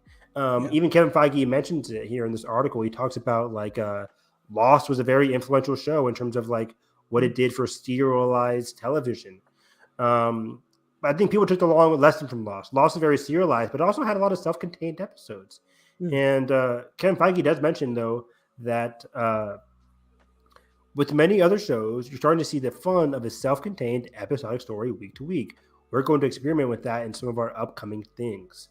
I think it's smart to go into episodic television being more episodic, being more self-contained. That's one of the things I didn't like about certain shows, were just that like they felt like they were part. They were just split up from a movie. It's the 6-hour movie of a long form movie. Yeah, like I hate that comparison. It's like, whoa, like Obi-Wan Kenobi is basically a 6-hour movie. It's like, yeah, and it shows. So it's like it doesn't end where like each episode is supposed to have a certain emotional arc or through line. I shouldn't have to wait week to week to be like, okay, how does this continue? It's like each episode should be self-contained, whether it's emotionally or just on a character perspective. Mm-hmm. Breaking Bad is a serialized television. Better Call Saul is serialized television, but each episode feels very much enriching and important in its own individual way, regardless of it having a serialized narrative. Shows like Falcon and Winter Soldier, they don't really feel fulfilling. Certain episodes, at least, don't feel fulfilling piece by piece. It only feels fulfilling if you watch it the whole way through. I definitely understand it. I definitely understand it. Yeah, because when you view it like episodic stuff like Better Call Saul or Last of Us, we are viewing it in a sense where like we have obviously the overarching story, we have the through line, but each episode has like that situation of the week, as it were, that central conflict that we have to resolve, overcome, and face, that will then change the characters in that time frame, so that as we do that with each episode, looking from the beginning to the end, we've very much molded somebody into something way more enriching than you could do with a just the short form of a movie. And basically what they've done is they've taken the movie format and they've extended it. We don't have like that big situation individuality. We have, like, okay, this thing that leads to this, that leads to this, and it's like the uncovering adventure as opposed to just the central thing. Exactly. That's a great point. Because Last of Us is the same way, where we're talking about each episode week to week, and we just spend an hour and 15 minutes on one episode, but it's still enriching. Each episode's enriching in its own individual way. But moving on, though, he does tease like a future Marvel movie coming out this year, The Marvels, which I'm very excited for. He says that the dynamic between Larson, Iman Vellani, and Teyonah Parris is awesome. He says like Kamala, Iman Vellani steals the show in The Marvels. There's some very fun cosmic elements to the movie. They do follow up the Kree-Skrull War. It picks up directly after the events of Captain Marvel 1, not in terms of timeline, but in terms of story. He says Secret Invasion, the show coming out this year, also follows Captain Marvel 1, but in a completely different way. Nice. Tonally, they couldn't be more different, Secret Invasion and The Marvels. He said there's something immensely powerful about seeing Monica and Kamala and Carol together on screen. He compares it to seeing like Peter Parker in Civil War, which is very cool. I could definitely see Kamala being very Peter Civil War, just with like the excitement of seeing these heroes that she's looked up to. Yeah, exactly. I'm hyped. It's so it's interesting. I recently watched I don't know if you ever got a chance to look it up or see it, but the Disney Wish cruise line had a like special like 15-minute Avengers. Oh, I saw this. Yeah. So apparently, I think it actually ended up dropping prior, like just before Miss Marvel came out. So they had to like shoot it probably before. And I watched it and I was like, oh, Kamala's. This doesn't feel right. She's like a super fan, but like to like a ridiculous degree. Like shit's going down, and she's just like, "You want to take a selfie?" And I'm like, "This is too on the nose." We got Ultron bots flying around. We can't do this. Yeah, I think that happened like before she filmed like the Marvels, right? It's still a fun, cute little thing. But yeah, it's just not canon. Yeah, not canon, not necessarily. Like, just watch the Marvels and just watch Miss Marvel on Disney Plus. I'll save the Spider-Man stuff for last, but yeah, he does mention also Captain America: New World Order coming out next year. That Harrison Ford and he's excited to see Harrison Ford as President. Yes, President Ross. And him and Anthony Mackie have some great scenes together. He can't wait for that confrontation. He compares it to Air Force One. He compares it to Clear and Present Danger, two great movies. But he says, Seven. Oh, the dynamic between President Ross and Sam Wilson, they have a history together. But in this film, we'll be seeing the dynamic between Cap and the president in a way that is just incredible. What else do I have here? In terms of Thunderbolts in 2024, de facto leader is going to be Bucky Barnes. He said that's sort of all you need to know. And then it trickles down from there. He says David Harbour, Florence Pugh, they're all at the top of their game. He's very excited to see what they do in Thunderbolts. But yeah, Bucky Barnes being the de facto leader, very interesting. Kind of makes sense because he has like the most experience, at least in this franchise. I think, especially like in terms of like leadership. I mean, he was the best friend of Captain America, the most leader of leaders. True. And he fought in the army back in the day, and presumably he was probably the lead of the. Was he part of the Howling Commandos? Because if so, I would say he's more lead before Steve was there. Oh, true. Yeah, I mean, he was part of the Howling Commandos. Yeah, when they all got kidnapped. Yeah. before we get to Spider-Man, he talks about like the Phase 5, 4, 5, and 6 of it all, the multiverse saga, leading up through Avengers King Dynasty and 2026's Secret War. The interviewer asked, like, is there a whole through line? Is there a whole through line with all this? And he basically says, I didn't really talk a lot about like the overarching themes or direction of Phase 4 until like afterwards, in large part because we are all adapting and weaving through a lot of creative shifts with different directors. But he says, in very generalized terms, that you see in Quantumania, it's about setting up the big overarching thread that'll go through the next phases. So yeah, Quantumania, with us seeing the council, the dynasty of kings, we're going to see them trickle out between now and King Dynasty, I assume. Yep, storylines that we do Phase 5 and 6 into Secret Wars are all based on a multiverse, and storytelling wise, is a whole new aspect to the MCU. The rest of the interview, he talks about Jonathan Majors, how lucky they are to have him. They are. He's a revelation. But let's talk about Spidey. Right here, they say Spider-Man 4, all they can say is that we have the story, we have the big ideas, and our writers are just now putting pens to paper. Nathan, Spider-Man 4 is being written. It's being we written. talked about this. I think it was off air. I always forget our conversations. Like, are they off air, on air? It was off air because I was spitballing my idea of like I want to make this like little video essay. Now it's a dirty word now. Talk to a little bit about that to our audience in terms of like what do you think Spider-Man 4 should be future Spidey? Yeah, well, that kind of goes in tandem because we're also talking on some rumors about Spidey. Yeah, we're mentioning that right now. I think it'll work into them. Some rumors are suggesting, and multiple rumors, like on Twitter there is a Toast, and there is My Time to Shine.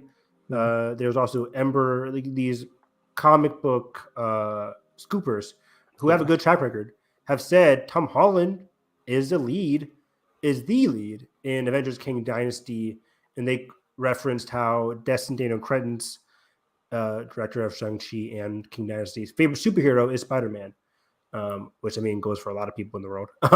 But I was kind of questioning this yesterday when I first saw this. I'm like, I can see Peter being a lead, but not the lead. I don't. What was your reaction to this? Initially negative, which is odd because in the past probably would have been positive as hell. But okay, there's a lot of factors I need to tackle being the lead Spidey of it all.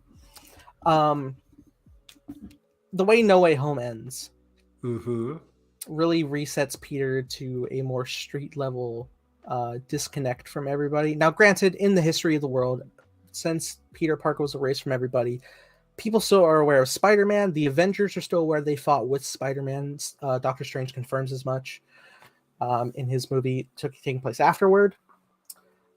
So, that camaraderie, everything that happened during Civil War, Infinity War, and Endgame, he was there. He is an ally. That's great.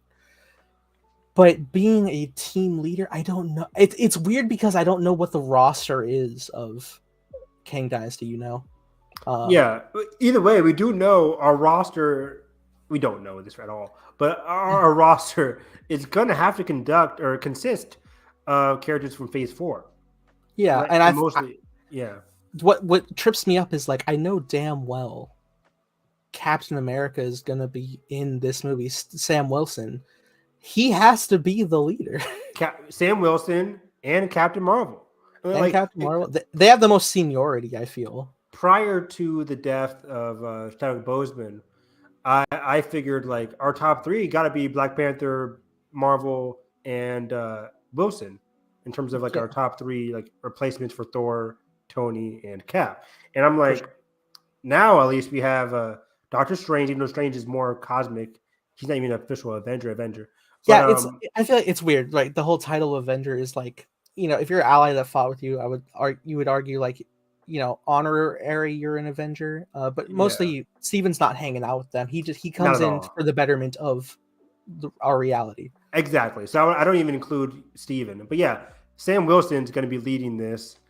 Captain Marvel is going to be leading this. Like we see these characters at the end of Shang-Chi, right? Who comes to visit and welcome him to the crew? You get a Hulk who's basically out of commission. We get Captain Marvel. Who else do we get? Do we get Okoye in that scene too, in the post-credit scene? I can't remember now.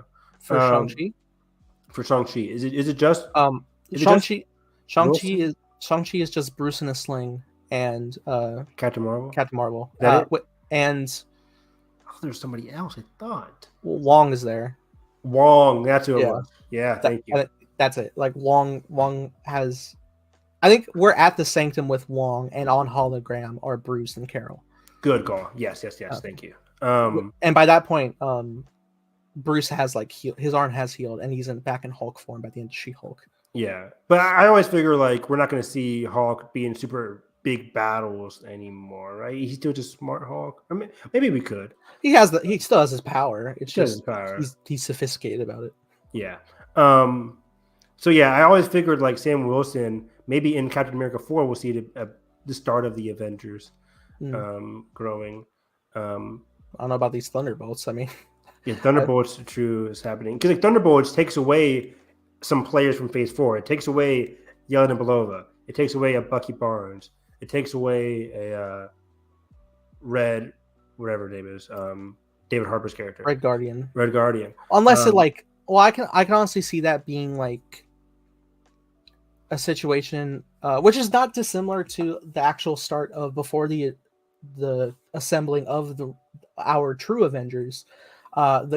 Shield and the government were like campaigning for a lot of different people, even like Blonsky at a point. Ross was really pulling for him until within like one shot canon they were like, oh, Tony Stark's a part of this, and he's like, oh, I'm part of this bullshit.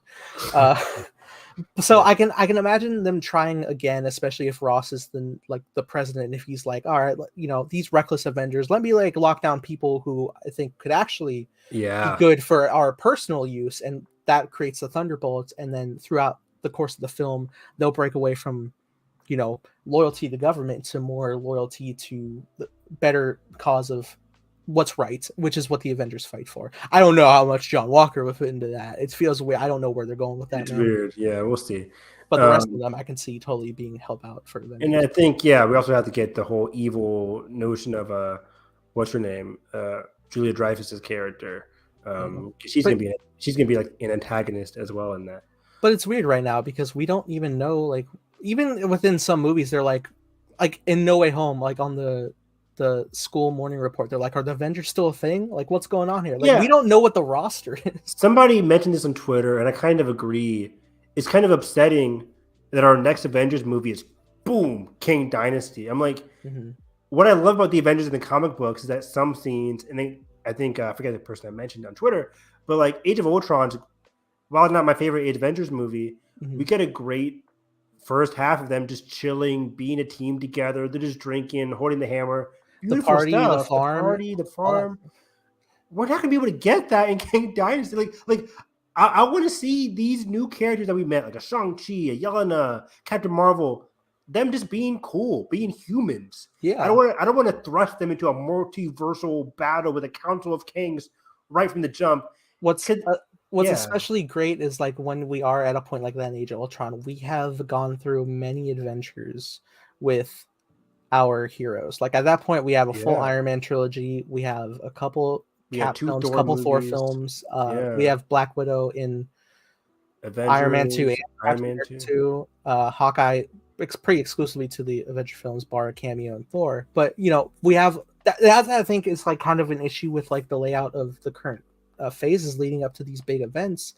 Is when we were building up the Infinity Saga, we were obviously had the through line of the story with the Infinity Stones come like at least by phase 2, but while we were leading up to Infinity War, we had a lot of sequels of the same characters to develop them and their stories so that we feel even more impactful when they're going on this harrowing, impossible level journey. Here in phase 4, 5, and 6 with the lineups we had with the titles, outside of like a couple of pre-established people like Thor and Spidey, I don't see any sequels for anybody to like develop them again. A couple like seasons of the shows. Like we're gonna get Loki season 2, but we don't have any confirmed season 2s for other people right now. I agree, and it's hard. I think to combat that, Phase 4, 5, and 6, even Phase 3 a lot. Mm-hmm. Each individual movie is going to have characters from other movies. Like Ant-Man is now with like the Ant family. Like so we get some good, or they were supposed to give us some good Wasp stuff along with Ant-Man. Yeah. And then in Captain America, it's not just Captain America. We're getting Captain America, possibly Bucky, possibly other characters in his movies. So Absolutely. Like we're having characters, Guardians in Thor, for example, like we're having characters pop up in other movies just so they can spread that love. But you're right. It's like, and again, I want them to be a team first before they're thrust into a, like, for example, Shang-Chi's just like, oh, wow, I just defeated my father. Wow.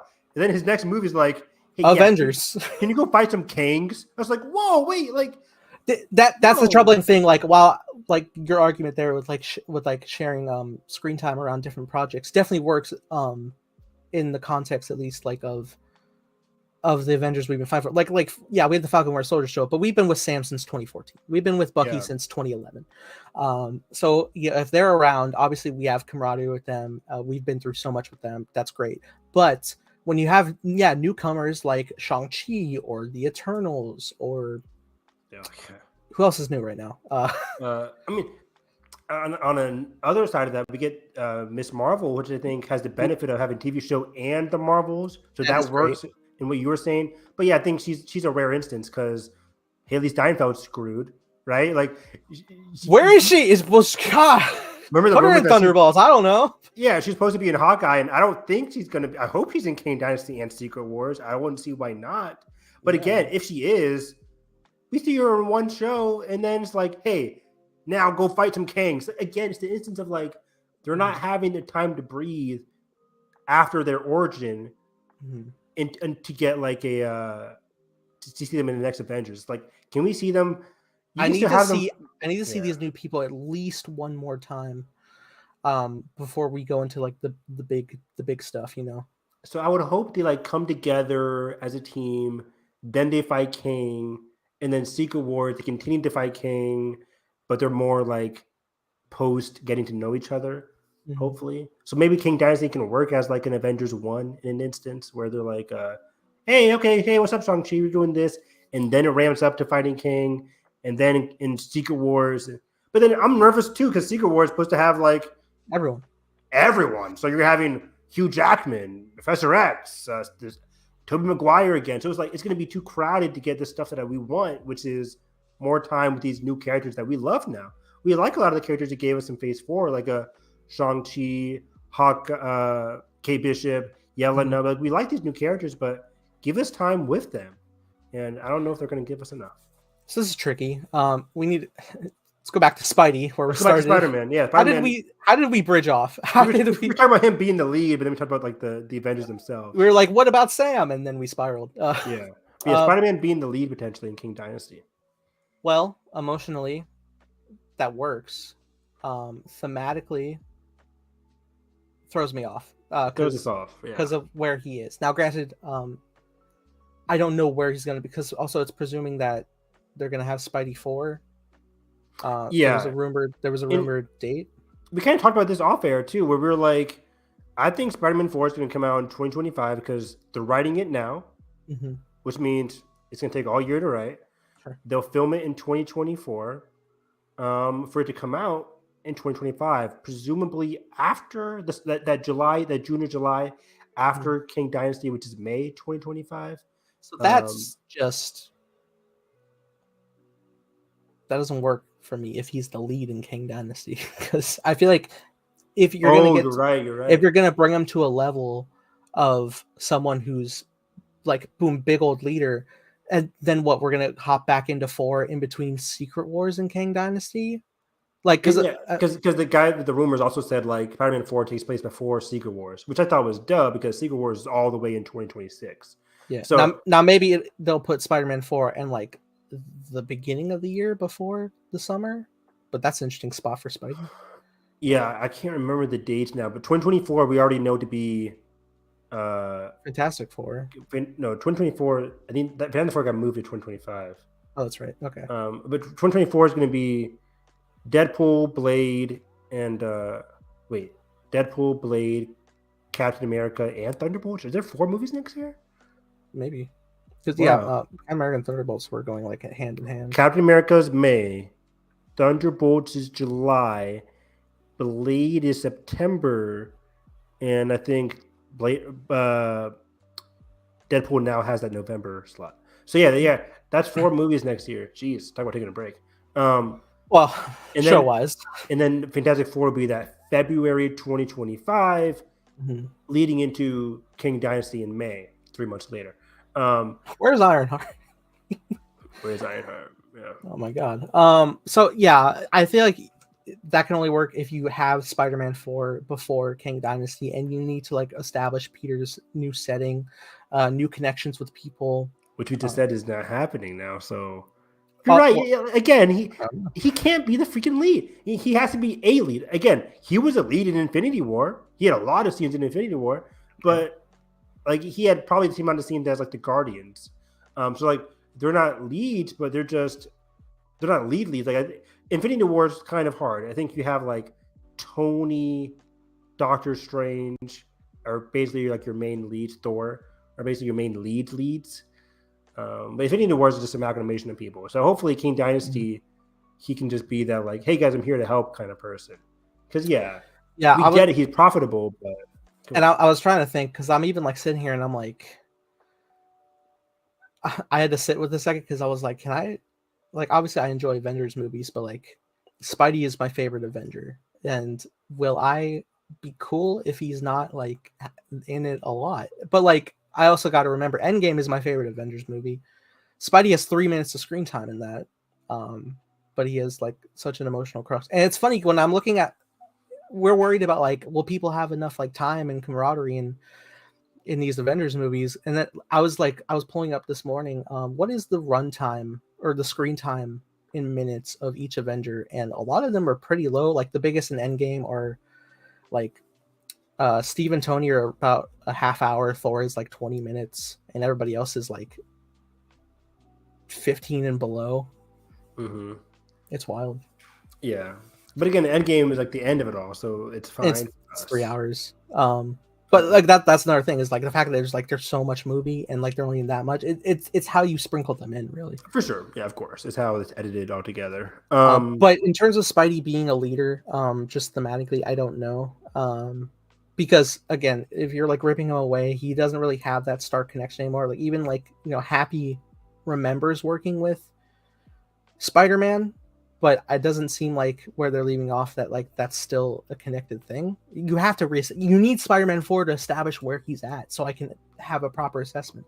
Exactly. So, and I think as we know so far, with Sony, of course, can go whatever way they want to in terms of release dates, but I just don't see where Sony can put it for next year. Next year will be very quick. Like we're already about to be 3 months into 2023. They would be having to film by the end of this year for it to come out somewhere in 2024. I think 2024 is out the possibilities. It has to be 2025. And especially 2024 for Sony, they already have Emma Muerto, Madam Web, possibly a Venom 3 next year. You never know. Amazon shows. So it's like, I think Sony's fine movie-wise for not needing a Spider-Man movie. I think they'll save it for 2025. And yeah, I think unfortunately it has to be after King Dynasty. And yeah, I don't know where Spidey's going to be. I mean, it's going to be easy for us to be like, oh, Spidey just tag along. But in terms of being a lead, and again, they didn't say he was going to be leading the Avengers. He just said there'll be a lead in the movie, or he said the lead. Yeah, I mean, how many leads are in Infinity War? A lot. Yeah, that's a lot. So we'll see. It was just a very interesting phrasing that they said, and it got me thinking. I thought the way they say like lead makes it sound like the leader of the Avengers. Exactly. That doesn't work at all. It doesn't work. Basically, I think even Feige would be like, that doesn't make sense. So, and I don't know how even far they are in terms of writing King Dynasty. Like, but again, these guys have a good track record in terms of all these rumors, but King Dynasty's 2 years away. These movies are changing constantly, so we know Spider-Man's going to be in it. Obviously, he's going to be in Avengers, Kang Dynasty, and Secret Wars. But lead, we shall see. Yeah, I mean, as far as Spider-Man 4 goes and like his journey. Yeah. College, yeah, man. ESU, give it to me. Give the fucking man a job for the Bugle. And, it doesn't have to be a classic newspaper, but taking photos for the site, web design. Haha, there's your joke right there. That'd be awesome. Baskin Robbins is a fallback. Yeah. Did you know, like, apparently Quantumania was the 31st MCU movie, which reflects the 31 flavors. It wasn't intentional. It was it's funny little tidbit. That's hilarious. I did not know that. No. So anyway, the story for Spider-Man 4, how you go about it. Now, we were talking off air as well. Just like Sony's contract stipulates that with their partnership with Marvel, that they have to have a Marvel hero from their universe be in it. Yeah. So I figure if you're gonna start out small scale where he's at right now, you could easily do that right now. And I think the move would be for Spider-Man 4, if you're gonna have a Marvel hero in it, put Daredevil in it.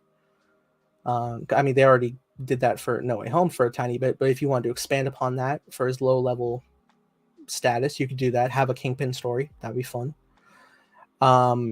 Then just in terms of the course of action, go into Kang Dynasty. Even if he doesn't come until a little later, you could do that. And then really have things kick off in Secret Wars, where, as I was pitching to Evan, I think that's where you get the symbiote. I know Venom's in Mexico. That's back burner. It's fine.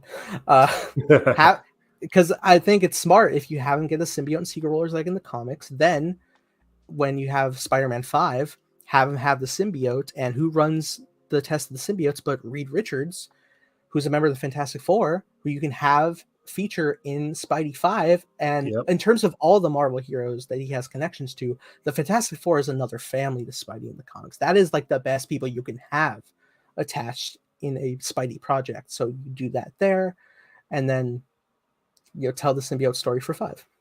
Exactly. That'd be like your darker story, the middle chapter for his college trilogy. Yeah. We establish a new set of characters that he has connections with in 4, so he can push away during the symbiote arc in 5. Exactly. And then it all comes together in 6 and whatever the hell they want to do there. Miles, baby. Oh, jeez.